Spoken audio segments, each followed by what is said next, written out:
भारत में वाणिज्यिक बैंक या जो कॉमर्शियल बैंक हैं उनकी आधुनिक प्रवृत्ति का ये हमारा तीसरा वीडियो है।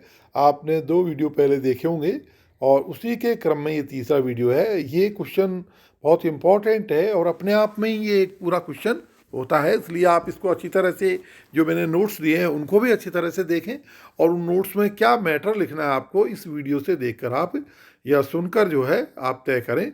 ये बहुत इंपॉर्टेंट क्वेश्चन है और कोई प्रॉब्लम हो तो मुझसे आप बात कर सकते हैं।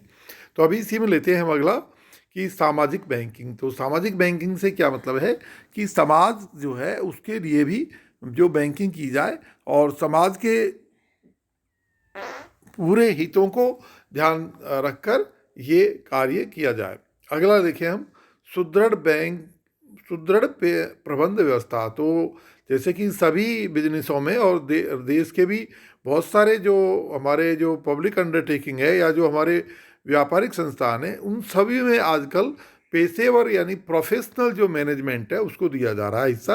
यानी कि पहले जो जो लाला प्रबंध प्रणाली थी जिसमें कि जो एक जो सीनियर लोग होते थे जो पुराने तरीके से व्यवस्था करते थे और पुरानी चीज़ों को जैसे ट्रेडिशनल चीज़ हैं उनको अपनाते थे, उसकी जगह अब आजकल नई नई जो स्टडी हो रही है कि भाई जो लोगों से किस तरह का व्यवहार किया जाए, कर्मचारियों से कैसे अच्छा व्यवहार किया जाए, कर्मचारी और जो है बैंक के प्रबंध है उनमें किस तरह अच्छा रिलेशन रहे, या जो हमारे प्रबंधक है वो हमारी जो ग्राहक हैं जो लोन लेने वाले हैं या जमा देने वाले हैं उनसे किस तरह से अच्छा व्यवहार करें कि बैंक का जो है वो भी सुदृढ़ हो और ज़्यादा से ज़्यादा लोग जो है हमारे बढ़े। तो यानी कि आजकल बैंकों में जो कर्मचारी और ख़ास तौर से सीनियर कर्मचारी हैं वो बहुत ही पढ़े लिखे, बड़ी बड़ी जो प्रबंध इंस्टीट्यूट है, मैनेजमेंट इंस्टीट्यूट है, आईआईएम है, और विदेशों के जो हार्वर्ड हैं या जो मिशिगन यूनिवर्सिटी है या दूसरे जो प्रबंध के बड़े बड़े जो कोर्स है वो करके आ रहे हैं, या बड़ी जगह से जैसे Indian institute of management Ahmedabad है, इसी तरह से आईआईएम के जो 6 कॉलेज हैं या दूसरे जो इंडिया के जो बड़े प्रबंधकीय जो इंस्टीट्यूट है वहाँ से जो लोग प्रोफेशनल तरीके से प्रबंध की पढ़ाई करके आ रहे हैं और उस क्षेत्र में उन्होंने बहुत अच्छा कार्य किया है, उनको आजकल बैंकों में नौकरियां दी जा रही है और उनको जो है बड़े सीनियर लेवल पर भी लिया जा रहा है। एक टाइम होता था कि बैंक का जो छोटा कर्मचारी है वही आगे चल के बड़ा मैनेजर बनता था, पर अब ये स्थिति बदल दी है और जो बैंक के विभिन्न जो लेवल होते हैं, सीनियर मैनेजर हैं और जो रीजनल प्रबंधक हैं या जैसे जीएम लेवल जो है उन पर डायरेक्ट जो है जो बड़े बड़े मैनेजमेंट इंस्टीट्यूट है या जो अच्छे अनुभवी जो प्रबंधक है उनकी डायरेक्ट नियुक्ति की जा रही है। तो ये एक नई प्रवृत्ति है कि बैंक किस प्रकार से अपना अच्छा कार्य करें। बैंकों में नवीन प्रौद्योगिकी यानी कि जो नई नई प्रौद्योगिकी हैं, जैसे कि पैसा जो ट्रांसफ़र करना है, किस तरह से पैसा शीघ्र ट्रांसफ़र किया जाए, कैसे जो लोग हैं अपना जो धन है वो पूरे देश में कहीं पर भी निकाल लें, कैसे एक ही खाता जो है पूरे देश में एक ही खाते के द्वारा वो सारा कार्य कर लें, या जो नए सिस्टम में चेकों का जो पेमेंट है वो पूरे इंडिया में आप कहीं पर भी ले सकते हैं, या कहीं पर भी जो है इस तरह से बैंकों को नेटवर्क जोड़ दिया गया है कि एक जो बैंक का अकाउंट है वो दूसरे बैंक अकाउंट से नहीं मिलता है। यानी कि किसी अगर कोई बैंक का अकाउंट है किसी के पास तो वो यूनिक है, चाहे भले ही वो कहीं पर भी खुलाया हुआ, तो इससे एक तरफ गड़बड़ी नहीं होती है और दूसरी तरफ जो है वो बैंकों को भी व्यवहार करने में सुविधा होती है। यानी पूरे जो बैंकों का कंप्यूटराइजेशन कर दिया गया है, जो क्लियरिंग हाउस है उनका पूरी तरह से कंप्यूटराइजेशन कर दिया गया है और साथ साथ ऑटोमेशन भी कर दिया गया है कि जैसे ही आप जो है एक जगह से पैसे आरटीजी से, जीएस से या जो दूसरे तरीके से अगर आप पैसा भेजना चाहते हैं तो विदिन जो है 1 घंटे में ही दूसरी जगह पैसे पहुंच जाएंगे। तो जो नई नई प्रौद्योगिकी जो विश्व लेवल पर अपनाई जा रही है वो हमारे यहाँ पर भी अपनाई जा रही है।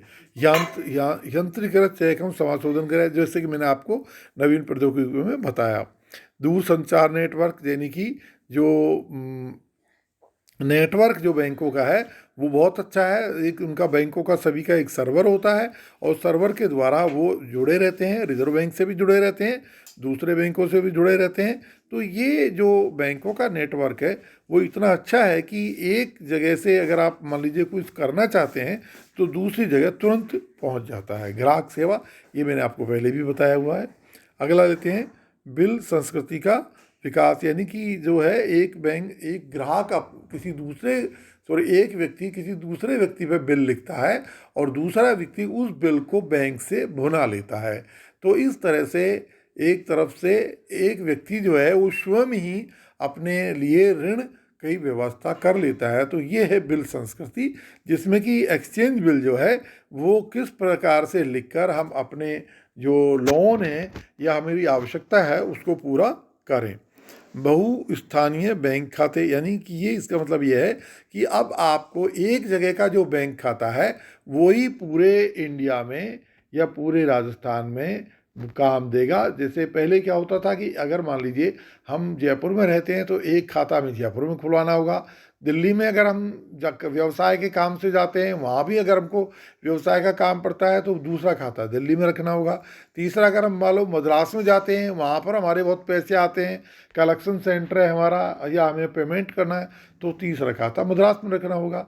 अब ये सिस्टम ख़त्म होकर आप केवल एक जगह पर कोई एक बैंक अकाउंट रखें और वही बैंक पूरे इंडिया में बैंक अकाउंट पूरे इंडिया में वर्क करेगा। वही जो बैंक चेकबुक है वही एटीएम कार्ड पूरे इंडिया में वर्क करेगा। अब बहुत सारे जो बैंक खाते किसी को खोलने की आवश्यकता नहीं है। जैसे पहले देखते होंगे आप, कभी किसी बिजनेस हाउस में जाते तो बहुत सारी चेक बुकें उनके पास होती थी, ये उस बैंक की है, ये उस बैंक की है। ये अब ऐसी ज़रूरत नहीं है। एक व्यक्ति एक ही बैंक में खाता रखे और सारे विश्व में, सारे इंडिया में उससे ट्रांजैक्शन कर सकता है। तो ये एक बहुत बड़ी सुविधा है जो आजकल की नवीन प्रवृत्ति है। अगला है एटीएम। एटीएम जो है उसका बहुत प्रयोग हो रहा है अभी आजकल। न केवल एटीएम बल्कि कैश कलेक्शन मशीनें भी लगा दी गई हैं। अब कोई व्यक्ति है उसको अगर पैसा चाहिए तो उसको एटीएम कार्ड ले लेना चाहिए बैंक से। एटीएम कार्ड है तो वो किसी भी एटीएम में जाकर, यानी कि जैसे एसबीआई का किसी का अगर मान लीजिए एसबीआई बैंक में किसी का खाता है स्टेट बैंक ऑफ इंडिया में, और तो उसने अगर एटीएम लिया हुआ है तो वो पूरे इंडिया में कहीं पर भी एसबीआई की ब्रांच से या एसबीआई के एटीएम सेंटर से या किसी भी दूसरे बैंक के एटीएम सेंटर से पैसा ले सकता है। तो अब यानी कि किसी को पैसा लेना है तो उसको बैंक ब्रांच में जाने की आवश्यकता नहीं है, वहाँ इंतज़ार करने की आवश्यकता नहीं है, तुरंत पैसा ले सकता है। और दूसरी तरफ कि बैंक ने इन्हीं एटीएम सेंटरों में या और जो ब्रांचेज में बाहर जहाँ पर की ज़्यादा सुरक्षा व्यवस्था है वहाँ पर कलेक्शन सेंटर भी लगा दिए हैं। यानी कि आप अपना जो मशीन में नंबर फीड कीजिए और उस बैंक मशीन में नोट आप डाल दीजिए तो वो आपका जो पैसा है, जो रुपया है जो आप किसी खाते में जमा कराना चाहते हैं वो खाते में जमा हो जाएगा और उसकी स्लिप भी आपको मिल जाएगी।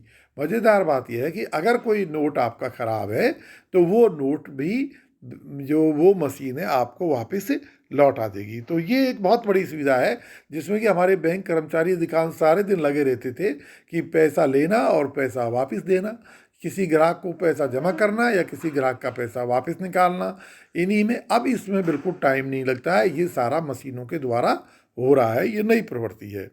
तत्काल धन, ये मैंने बताया ऑनलाइन बैंकिंग वाला कि आजकल आप किसी को अगर पैसा पेमेंट करना चाहते हैं तो आरटीजीएस कराइए, तुरंत 2 मिनट में पैसा ट्रांसफ़र हो जाएगा। या फिर अगर आप नहीं करना चाहते हैं तो बैंक से ऑनलाइन ट्रांजैक्शन की फैसिलिटी ले लीजिए और फिर आप अपने घर पर अपने लैपटॉप से या अपने कंप्यूटर से किसी भी जगह पर जो धन है वो अपना धन 2 मिनट में ट्रांसफ़र कर सकते हैं। ये बहुत बड़ी सुविधा है। इसके द्वारा जो एक व्यक्ति अपने विभिन्न प्रकार के जो बिल हैं उनका आसानी से घर बैठे पेमेंट कर देता है। तो एक तरफ उसका समय बचता है, आने जाने की जो खर्चा होता था, बैंक कर्मचारियों की जो लागत आती थी वो सब बच रही है। अगला लेते हैं हम घर पर दी जाने वाली बैंक सुविधा। ये मैंने आपको पढ़ा दी पहले। इंटरनेट बैंकिंग, ये भी जो है इंटरनेट बैंकिंग है। इसके बहुत सारे जो है तरीके हो सकते हैं, अपन ये कह सकते हैं कि भाई जैसे ऑनलाइन बैंकिंग है वो इंटरनेट बैंकिंग का ही एक तरीका है।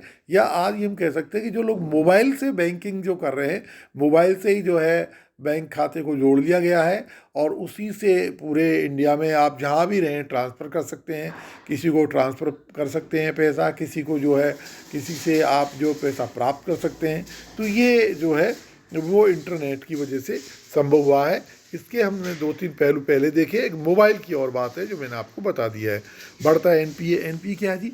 ये नॉन परफॉर्मिंग असेट्स, यानी कि बैंक जो है वो उसके पास में ऐसे खाते बढ़ते जा रहे हैं जिनमें ब्याज की प्राप्ति नहीं आ रही है, या कहें कि ऐसे खाते बढ़ते जा रहे हैं जिनके पैसा डूब गया है या डूबने की पूरी संभावना है। तो ये इसलिए हुआ है कि बैंक ने बहुत तेज़ी से जो लोगों को ऋण दिया है, या कहना चाहिए कि बैंक के कर्मचारियों ने जो लापरवाही की है और बेकार लोगों को या थोड़े ख़राब लोगों को, बेईमान लोगों को, दिवालिया लोगों को जो लोन दे दिया है बिना जांच पड़ताल, या सरकार के प्रेशर में सरकार की स्कीमों को पूरा करने के लिए जो बहुत सारा ऋण दे दिया गया है, वो अब कैसा हो गया है, वो डूबत की श्रेणी में आ चला है। यानी डूबा नहीं है पर उसके डूबने की संभावनाएं पूरी पूरी हैं। तो ऐसी चीज़ें अभी पिछले दिनों बढ़ती जा रही हैं। अगला है निजी क्षेत्र के। ये मैंने आपको पहले बताया कि निजी क्षेत्र के बैंकों का भी बड़ा तेज़ी से पिछले दिनों विस्तार हुआ है। एक है यंत्रीकरण एवं आधुनिकीकरण, तो ये भी आपको पिछले दिनों में पिछले पॉइंट्स में आपको बता दिया गया है। Okay, thank you.